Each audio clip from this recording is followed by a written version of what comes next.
Hi everybody, this is Callie again. Thanks for joining me. I just wanted to share this card that I made a few weeks ago using Blendability's markers. They're alcohol-based markers like Copics that are great for blending.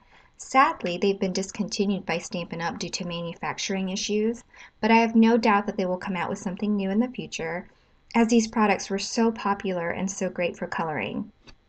So today I just wanted to talk a little bit about the other options that are available for coloring in addition to coloring the traditional ways with colored pencils or just straight markers.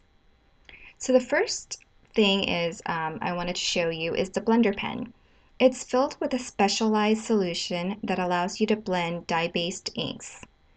And the second tool is an Aqua Painter. It's an alternative to a brush and cup of water, since the chamber there that you see holds water for you.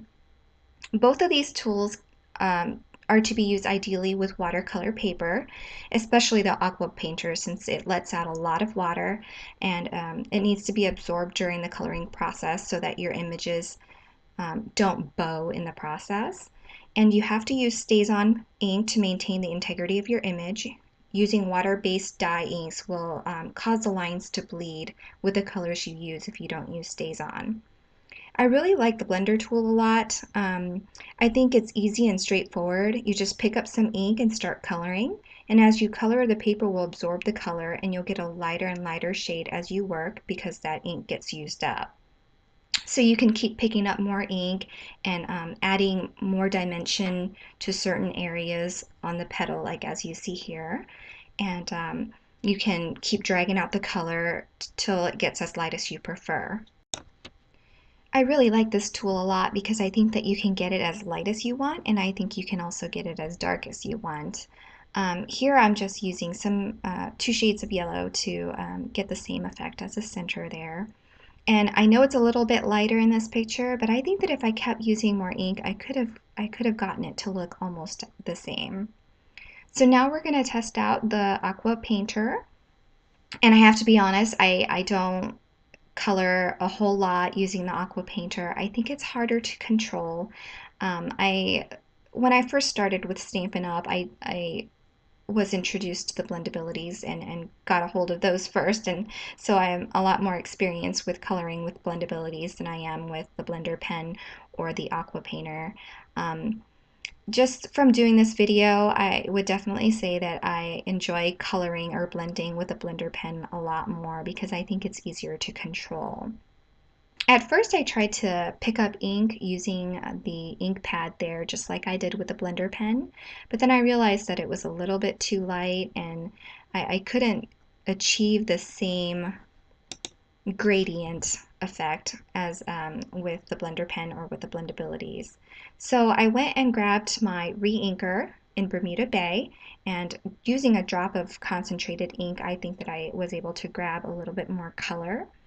And this is why it's important also to use watercolor paper, because with the aqua marker, a lot more liquid comes out or water comes out of the chamber, and it's a little bit harder to control. And you don't want your paper to bow while you're working because of the water absorption. And I will say also that with the water painter, you can go over and over it again, but you need to go in one fluid motion because once it dries, you'll see the water lines and where the ink spread and where it stopped. I'm just going to keep coloring this the same way I used the blender pen, and you just watch and enjoy the process, and I'll be back in a few seconds.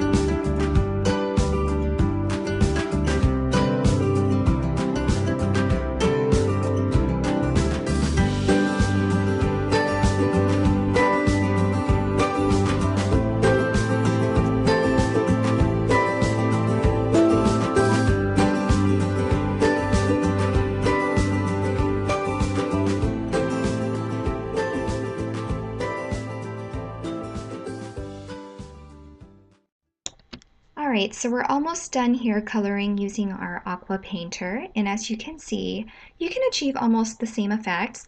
It is just a different process in the ways of the medium there, that there's water in this one and a combination of glycerin and water in the blender pen, which can be more easily controlled. I had fun doing both, and I think that it was easy to manipulate both ways. I do personally prefer the blender pen, but again, it's just personal preference. I just wanted to show you the techniques and how you can achieve the same looks using the two different ways to color. And I really do hope you enjoyed this and that you'll try it and see what you like for yourself. Hope everyone has a great day. Thanks for joining me again.